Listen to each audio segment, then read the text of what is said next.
Dumako tayo ngayon sa dobleng flag down rate sa airport. Nako po, talaga namang sumabay sa peak season, sa season of Christmas. Ano po? Oh, bakit kaya? Pakinggan natin to. Isinusulong ng airport taxi operators sa NAIA na doblehin ang flag down rate. Pero hindi pa man yan aprobado, may ilang pasahero nang umaangal. Nasa frontline na balitang yan si Gerard de la Peña. Talagang aangal yan. Kung ang mga OFW nga aangal yan pa kaya mga domestic flight lang, no, galing probinsya, bumisita sa pamilya sa kaanak sa Maynila, di ba? Hindi aangal yan.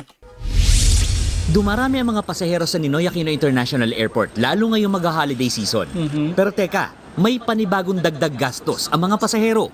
Nagbabadya kasing itaas ang flag down rate ng mga airport taxi. Patay. Ayon sa airport taxi operators, nalulugi na ang mga driver dahil 2008 pa ang huli nilang taas singil. Ilang beses na tayo nagkaroon ng gasoline. Hanggang ngayon wala namang increase up to then. Kaya naghain sila ng petisyon sa LTFRB na itaas sa 150 pesos ang kanilang flag down rate. Wow.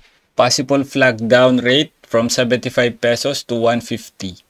Succeeding 300 meters, 2 minutes idle from 4 peso to 10 peso. Well, kung titingnan nyo po, makatwiran naman din sila. May katwiran din naman ho, no? At nagtataasan ng lahat, pati gasolina, tapos yung flag down rate lang nila nasa 75 pesos, which is, I agree with this. I agree with this. Doble yan mula sa kasalukuyang 75 pesos. Habang ang 4 pesos na patak ng metro kada 300 meters at 2 minuto sa traffic, gusto nilang maging 10 pesos na. Ang bawat isa nitong airport metered taxi nakakagawa ng 3 biyahe sa isang buong maghapon. Malayong malayo sa 20 na nagagawa ng isang regular taxi dahil hindi sila pwedeng basta-basta kumuha ng pasahero kung saan-saan, kundi dito lang sa NAIA. Bukod dyan, matatanda ang malaki ang itinaas ng parking fee ng NAIA. Pumapalo sa 1,200 pesos ang overnight parking. May katwiran talaga. Oo nga naman. Yung magpapahatid o kaya magpapapick up. Tama nga naman. May katwiran din naman talaga sila. Doon, mula sa dating 300 pesos lang.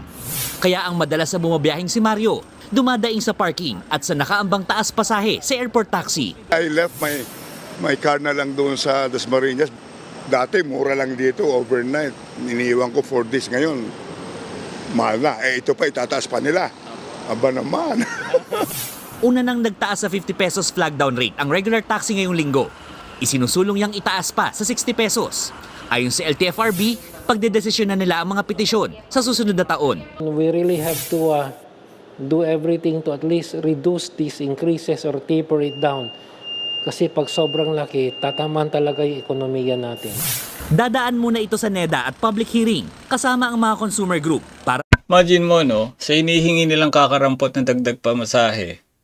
Dahil nalulugi nga naman sila, mataas ang gasolina, tapos maraming mga nag-uunahan sa mga pasahero. Kailangan pa dumaan sa hearing, kailangan pa dumaan sa public consultation at kung ano-ano pa. 'Di ba? Napakahirap naman ng buhay sa Pilipinas. Grabe. Masigurong kakayanin ng publiko ang mga rate hike.